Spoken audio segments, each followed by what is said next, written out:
999, anong iyong emergency? Please, kailangan ko ng pulis. Please, bilisan nyo. May nagtangka sa akin. Sinaksak ako. May nanakit sa'yo? Sino nanakit sa'yo? Hindi ko alam. Kakauwi ko lang. May sumaksak sa akin sa likod. Sinaksak niya ako. Oh, Diyos ko. Sinaksak niya ako. Umalma ka lang. Asan ang iyong lokasyon? Papadala ako ng tulong. Nakatira ako sa isang maliit na apartment sa Chapel Road. Pakibilisan. Yung babae nasa labas ng kwarto. Gusto niyang pumasok. Okay, may papunta na.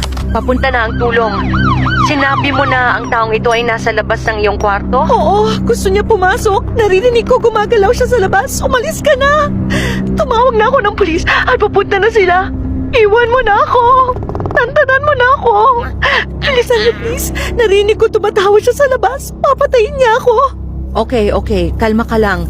Sabi mo ikaw ay nasa kwarto. Ligtas ka ba? Nakalak ba ang pintuan? Oo, nailak ko ang pinto.